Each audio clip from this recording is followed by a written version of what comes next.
So it's been 3 weeks since my last video, and the last video I went over a lot of hardware and components and stuff that I'd gotten, and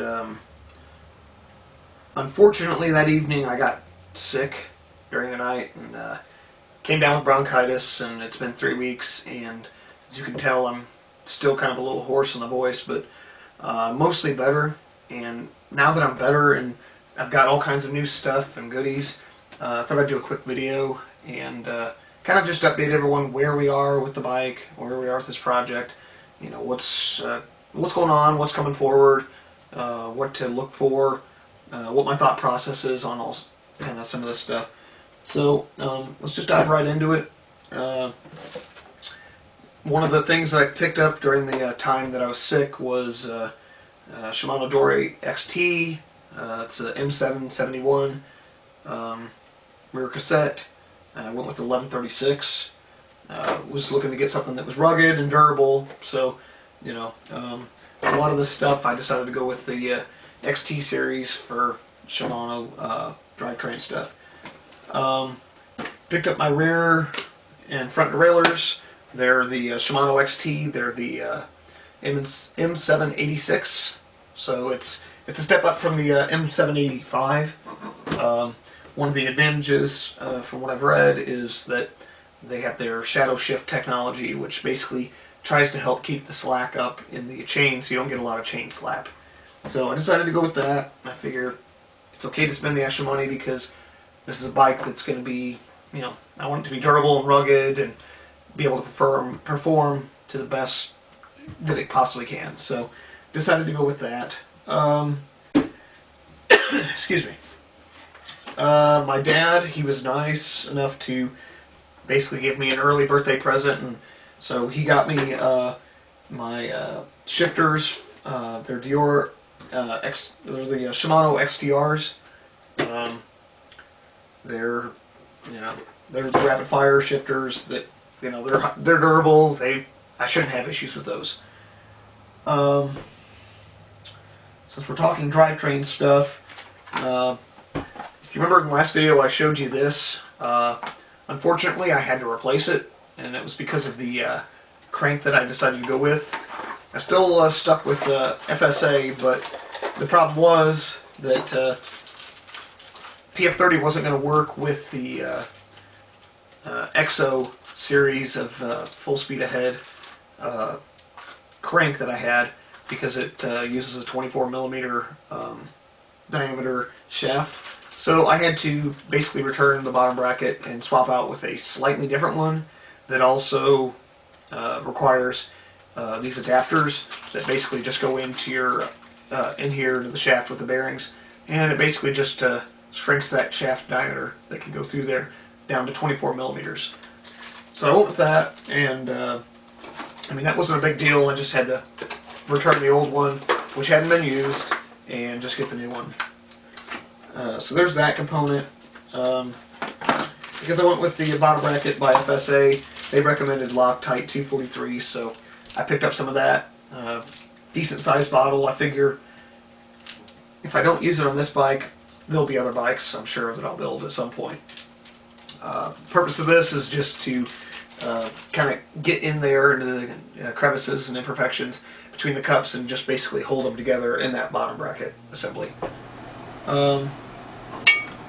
The reason that the bottom bracket had to change was because of the cranks that I picked up. Decided to go with the FSA Afterburner. They have what they call hollow core technology. It's still aluminum, but the inside core of it is hollow, so it's real lightweight, but yet it's strong and durable. So, and then for the chain rings, I decided to go with a 3042. Decided a higher top end would be advantageous for me with my cycling experience and how much of a bike, when I'm not sick like I am, I can maintain a higher top end, so that would be kind of desirable to have that ability. This box here, I've basically just got all of the BB7 disc brake assembly stuff. So, you know, got the brakes themselves, and then the brake assembly, and then the the brake levers themselves. So my dad was nice, and he bought that for my birthday as well, kind of early. It's not for a few months, but because we're trying to get this bike together, he decided to just buy that for me. So, excuse me. When first started talking about this bike, I talked about the color palette and how I'm kind of wanting to customize it and have it be a really sleek looking ride. You know, something that people look at it and they're like, wow, he took a lot of attention to detail and focus on that. So, one of my road bikes, I have a Harlequin wrap that's a blue and yellow two-tone, and I saw a pattern that used 3 colors. That's red, white, and black, which would be perfect for my bike. And the thing is, when you do that, you have to use 4 colors in order to make it work. So I decided to go with a single red, single white, and then 2 black color palette for that. So when I wrap the bars, it'll be dominant black, but it'll still have the red and white, which will pop, which I think will look pretty good. So there's that. And the bar that it's going to go on, I debated and debated about different bars. Personally, I really liked the Velo Crazy Orange, but unfortunately they don't make it anymore. And I kind of like the Jones bar, and I thought about the Jones H bar that has a split, but I didn't really like that too much either. Came across the Surly Moloko bar, and decided to go with that.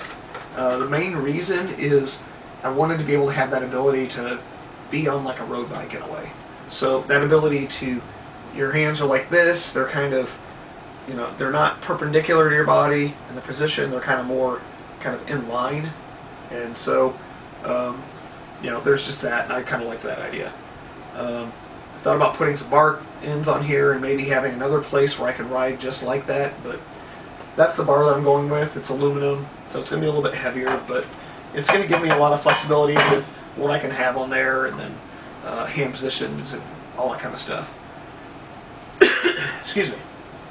One of the big ticket items that came in while I was sick were my tubeless rims that I got from Wheel Builder. I custom spec'd it out with red hubs and then gold nipples and valve stem. As you can see, like I said, from wheelbuilder.com. Pretty good components on this.